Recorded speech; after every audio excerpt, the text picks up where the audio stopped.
श्रावणामध्ये मी मागेच सांगितलं होतं, जेव्हा शिवपरिवार पूजन सुरू केलं आपण तेव्हा, अरे करा राजानं, जमेल तसं करा.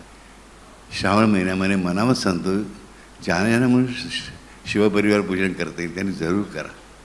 3 पिढ्यांचं पूजन आहे, लक्षात ठेवा. बघा, दत्तगुरू आई जगदंबा आहेत, बरोबर, शिव पार्वती आहेत, गणेश आणि त्या 2 बहिणी आहेत, आणि स्कंद आहे, कार्तिकेय पण आहे. खरं म्हणजे यांचं आणखीन एक पिढी होऊ शकते.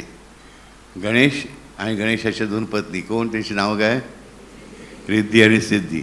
आणि गणपतीचे 2 मुलगे, त्यांची नावं काय, कोण बोललं, व्हेरी गुड, शुभ आणि लाभ. अनेक दुकानावर लिहिलं असं बघा, घर शुभ लाभ, ते गणपतीचे पुत्र आहेत 2, पण हे आम्हाला माहीत नाही. आम्ही अगदी शुभ लाभ दुकान सुरू केलेलं लिहितो का, आम्हाला लाभ हवा असतो म्हणून.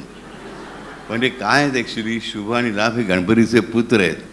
एक रिद्धीचा पुत्र शुभ आणि सिद्धीचा पुत्र लाभ, हे गणपतीचे 2 पुत्र आहेत.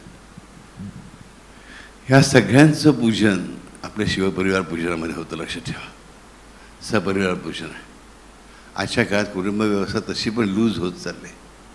सख्खा भाऊ भावाला विचारत नाही, आईबाप मुलाला विचारत नाहीत, मुलं आईबापांना विचारत नाहीत, भाऊ बहिणींना विचारत नाही, बरं, कोणीच नवरा बायको एकमेकाला विचारत नाही, शिक्षक विद्यार्थ्यांना विचारत नाही, विद्यार्थी शिक्षणाला विचारत नाही, कोणीच कोणाचं नाही उरलं. अशा काळामध्ये सगळी नाती टिकून ठेवणारा आणि नसतील तर नव्याने उत्पन्न करणारा जो आहे त्याचं पूजन आपण करायला. श्रावण महिन्यामध्ये असं जे विचित्र कुटुंब आहे की एकमेकांशी वाहनं एकमेकांच्या विरुद्ध उठलेली आहेत, तर त्यांच्यामध्ये प्रेम आहे, ते एकत्र आहेत, अतिशय प्रेमाने एकमेकांशी बांधलेले आहेत, आणि ते संसार आमच्यासारखाच करत आहेत. पटतंय, राईट. आणि जगन्माऊली अन्नपूर्णा बसलेली आहे तिकडे साक्षात. सगळ्या विघ्नांना दूर करणारा तो गणपती बसलेला आहे. सगळ्या असुरांना, कुठल्याही असुराला क्षणार्धात भस्म करणारा कार्तिकेय बसलेला आहे. पाहिजे ते वरदान देणारा भोळा शिव बसलेला आहे. वरती आई जगदंबा आहे आणि दत्तगुरू आहे. काय कमी आहे मला सांगा. श्रावण महिन्यामध्ये, अधिक श्रावणामध्ये सुद्धा आणि पुढच्या श्रावणामध्ये ज्याला म्हणून करता येईल पूजा त्यांनी जरूर करा.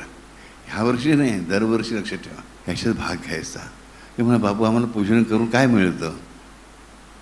पण खरंच सांगतो, तुम्ही नुसतं मनापासून भजन केलं तुम्हाला कशाची आवश्यकता नाही. म्हणजे एवढ्या मनापासून आपलं भजन होऊ शकतं का, हा विचार करा. साधा एक अभंग ऐकताना एक अभंग ऐकायला घ्या आणि शेवटपर्यंत त्याचं तो अभंग संपेपर्यंत तुमचं लक्ष फक्त त्याच्या शब्दांवर आणि अर्थांवर असू दे, आणि ते जराही ढळता कामा इकडे तिकडे होणार नाही. बघा, याचं ते एका अभंगाला होईल, दुसऱ्या अभंगाला कुठेतरी मन जाणारच. 108 वेळा नुसतं साधं नाव घ्यावं, कृपा सिंधू साईनाथाय नमः, नेहमीचा आपला मंत्र येतो. किती वेळा आपलं डोक्यामध्ये मनामध्ये साईनाथ असतो, 108 पैकी नसतं, बरोबर. याचा अर्थ काय, आपण तेवढ्या स्टेजला पोचतो नाही. म्हणजेच आपलं मन, आपले डोळे, आपले चित्त जेव्हा एखादी कृती करतो ना, त्या कृतीमध्ये बिझी होतं, आपलं मन त्याच्यात कॉन्सन्ट्रेट होतं. म्हणजेच आपली मन आणि बुद्धी, प्राण, अंतःकरण, हे जे अंतःकरण चतुष्ट आहे, मन, चित्त, बुद्धी आणि अहंकार, हे सगळे पूजा करताना एकाच ठिकाणी कॉन्सन्ट्रेट होतात, एकाग्र होतात. आणि म्हणून तो भजनाचा, पूर्ण भजनाचा जो फायदा आहे, लाभ आहे, बरोबर, तो आपल्याला प्राप्त होतो. म्हणून पूजन करणं आवश्यक आहे.